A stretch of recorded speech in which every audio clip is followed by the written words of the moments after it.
Who are the Ad Watchers? We are attorneys at the National Advertising Division of BBB National Programs, a team with over 50 years of experience investigating and resolving disputes over the accuracy of national advertising campaigns. We don't just take ads at face value. We put them to the test. Why? Because advertising law can be simple, but it's the execution that's hard.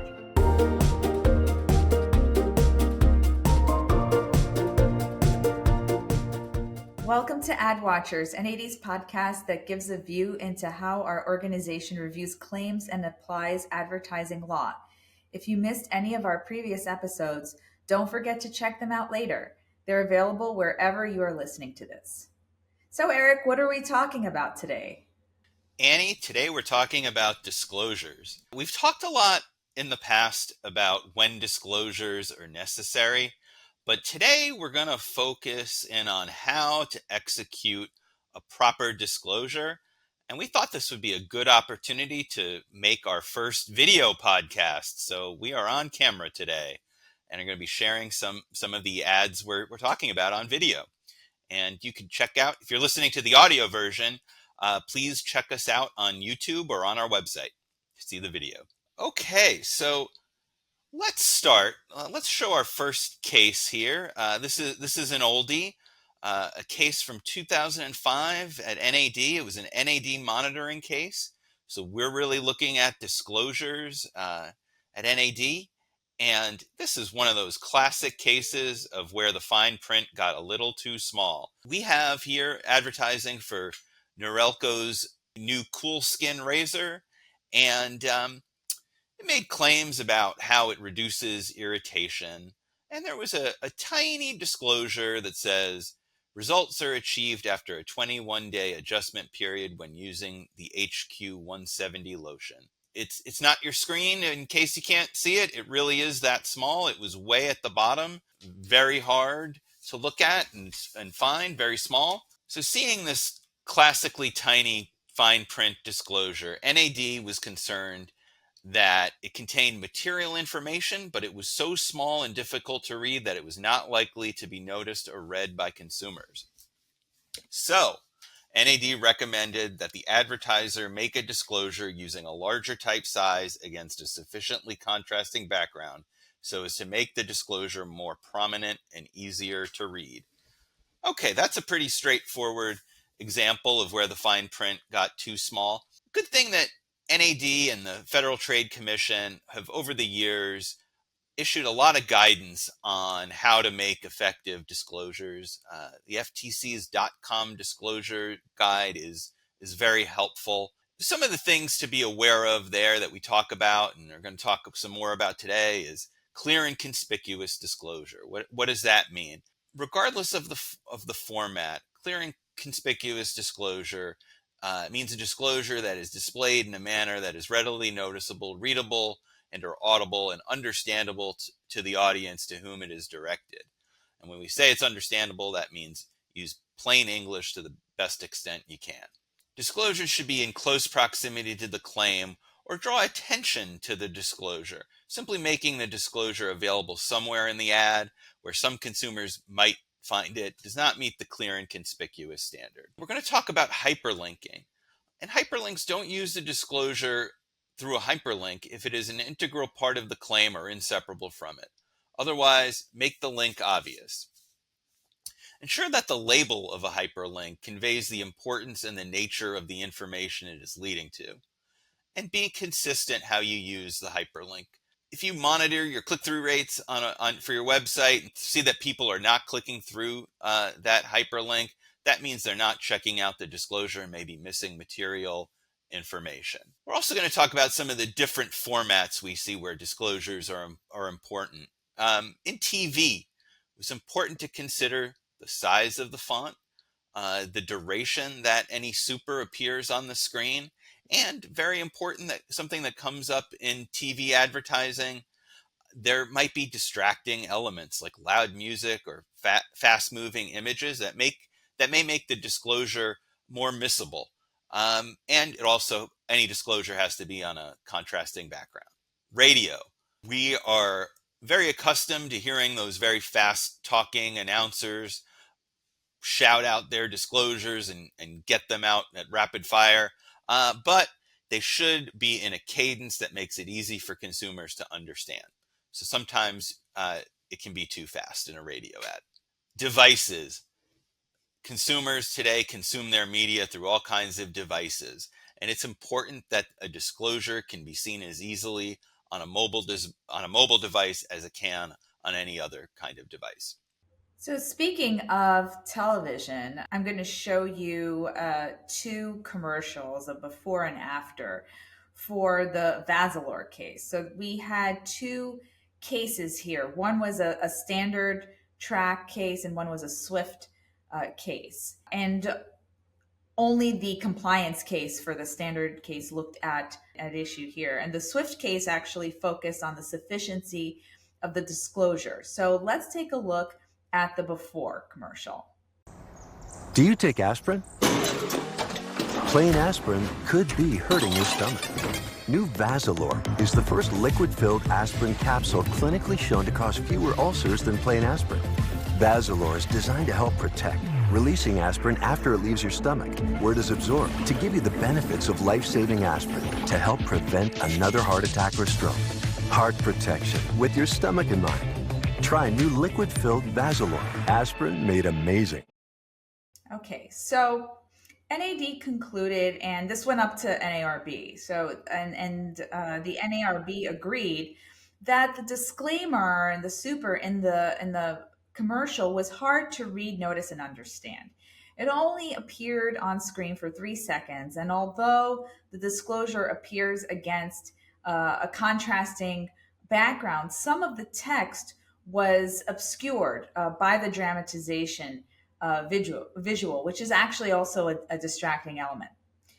Now, the disclosure itself says, in a clinical study compared to 325 milligrams immediate release aspirin after 7 days of treatment. So we found that that was insufficient to cure the misleading message in the clinically shown claim, which reasonably conveys that the claim applies to the Vasilor 81 milligrams and the Vasilor 325, when really it only applies to the 325 based on the evidence that was in the record.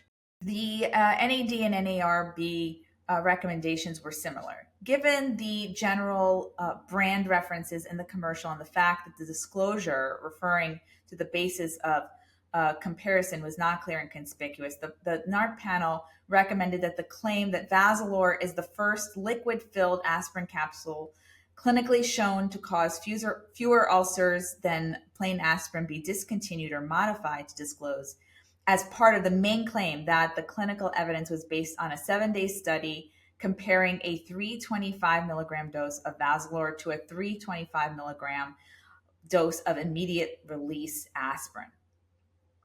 So let's take a look at the after commercial. Do you take aspirin? Plain aspirin could be hurting your stomach. Vasilor 325 liquid-filled aspirin capsule is clinically shown in a 7-day study to cause fewer ulcers than immediate-release aspirin. Vasilor is designed to help protect, releasing aspirin after it leaves your stomach, where it is absorbed to help prevent another heart attack or stroke. Heart protection with your stomach in mind. Vasilor, the first liquid-filled aspirin capsules. Amazing. So this is a good example as to the need to include material limitations in the main claim, especially when, as in this case, the testing is limited to a specific product, and to ensure that any distracting elements and time constraints of the commercial don't impede consumers from understanding the basis of comparison. Okay, so let's take a look at this commercial from a Comcast Xfinity compliance case. Let's do it. We already hit the bank, the museum, and the jewelry store. Where to next? Next, we save hundreds with Xfinity Mobile. You know, unlimited data. Oh. Nationwide 5G at no extra cost. That's a steal. Wait. Are we stealing the safe? We're saving so much, it's like stealing. Well, you're the tech expert, Webbs. Is it reliable? You tell me. What bank? It's reliable and fast. Wireless savings so good, even the bad guys love it. Switch to Xfinity Mobile today and see DreamWorks The Bad Guys, rated PG. So here again, we see, so the super itself was not, it was accurate, right? The problem was that it's hard to read, notice, and understand, right? There are all these distracting elements, the fast moving images, it's really loud. The characters, these animated characters are talking very loudly. Um, and and unlike the Vasilor commercial, though, where there was the super appeared against a contrasting background, here it does not. And so the bottom line is, keep distracting elements to a minimum and make sure that the disclosures are clear and conspicuous. They don't have to be in the audio, though audio is better. But remember that, it needs to be not only noticed, but read and understood. So let's talk about something that went wrong technically. We've talked in the past about influencers and how it's very important that they disclose any material connections to an advertiser. Here we had an NAD monitoring case from 2020 involving Bounty paper towels and some dance videos promoting Bounty paper towels. The advertiser here understood that these material connection disclosures needed to be made. But they ran into a technical problem on execution because, at least at the time, TikTok videos, when they were shared, the disclosure, the text did not always carry along when it was shared on Instagram and other platforms. So the video would be shared without that disclosure as intended. Advertiser made a technical fix and solve the problem that way. But as you're using different formats and different technologies, just make sure that the disclosures carry along from one to another, especially when they're important.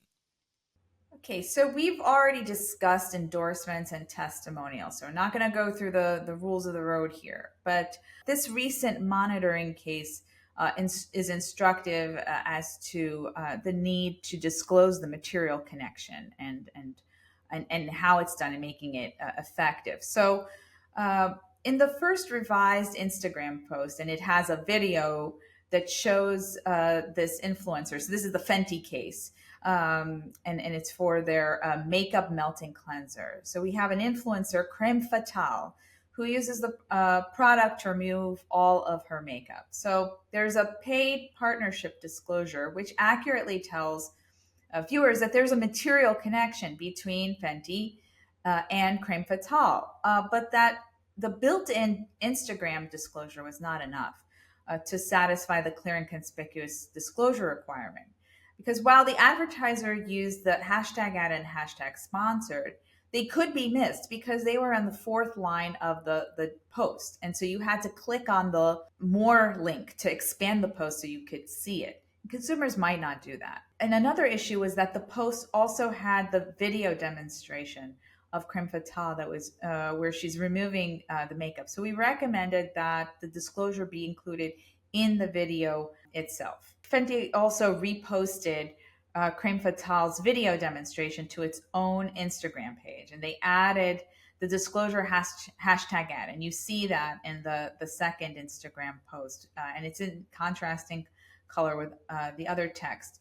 And while we appreciated the fact that they said, hashtag ad, which informs consumers that there's a relationship between Fenty and Creme Fatale, the guide suggests that this disclosure enough may not satisfy the clear and conspicuous requirement. So we recommended that they repost the demonstration with the disclosure as modified.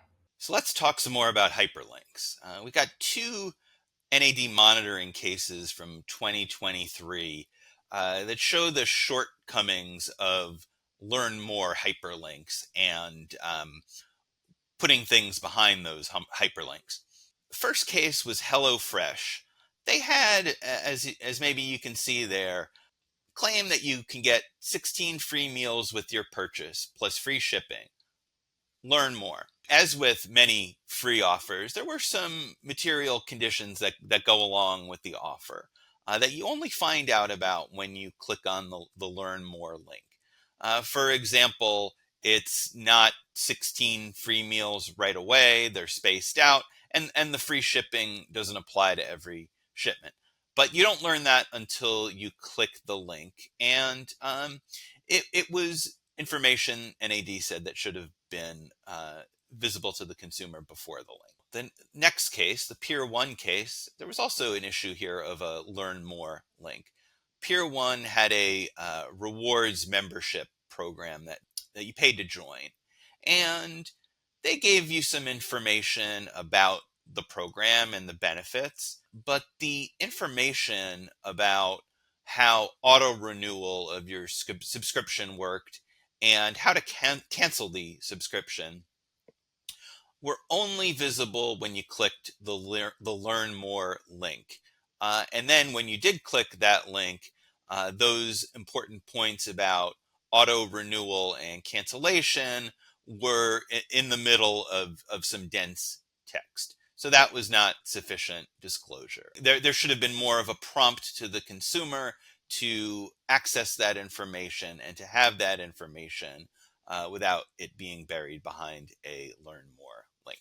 So now let's turn to Hoverover or mouse over disclosures, as the FTC refers to them. In one case, in this first case, it was, we're going to talk about where it was sufficiently clear and where it was not. And really, context is key. So let's just go back to the .com disclosures. And the .com disclosures mentioned that a symbol or an icon may not be sufficient clues as to why a claim is qualified or the nature of that disclosure. So they caution that where it is seen, for example, a mouse over, it might not be seen, for example, on a mobile device. So because there's no cursor. So it's very important to make sure, as Eric mentioned, make sure that regardless of the device, that you are able to access that disclosure. Now, this is an ad from a compliance case for Verizon's Best network. So you can see that there is an hyperlink in close proximity to the Best network claim, but it's pretty subtle, and can be easily missed. So you need to hover over the tiny eye if you see it, and if you bother to do so, and use your finger to do so on the mobile device. You have to make sure, as mentioned, that it's readily accessible regardless of the device that you use. Now, conversely, in the Invisalign case, there was a question mark that provided a textual cue about the different tiers of service. And so there's a pop-up disclosure that appears in large type, and it remains on screen, as long as the mouse remains on the question mark. But the issue was that the disclosure was not as easily noticeable on the mobile device. So the advertiser agreed to make it easier to notice. So again, very much a context-specific thing, but you really need to ensure that consumers understand that there is a disclosure and understand the importance of it. So an issue that comes up is, how often should a disclosure be made in any sort of advertising that is lengthy? One case recently before NAD involved a company selling survival food kits. And there were pages and pages of content about the different meals and the different plans the company offered in selling these emergency survival food kits that were intended to last a long time. So there were some disclosures about the calories, the calorie requirements that some consumers may need, and whether or not these meals were sufficient for their requirements, and how the calorie per day requirements were calculated by the advertiser. So this is very important when you are selling survival food kits. And there were some disclosure of these of this information on the website. Because it went so lengthy in terms of there was so much content available about the different plans, NAD said that the disclosure should be more conspicuous and repeated more often in the advertising so that consumers would not miss out on these important disclosures. And lastly, another case that was before NAD and went up to NARB involved Glad's Force Flex Max Strength garbage bags. And this case speaks to how consumers experience disclosures when they are shopping and on packaging. How and where do they see disclosures, and what's appropriate in those situations? Glad had a claim that these bags were 25% more durable, with an asterisk next to durable. There were different versions of the packaging. Claim was also made on websites.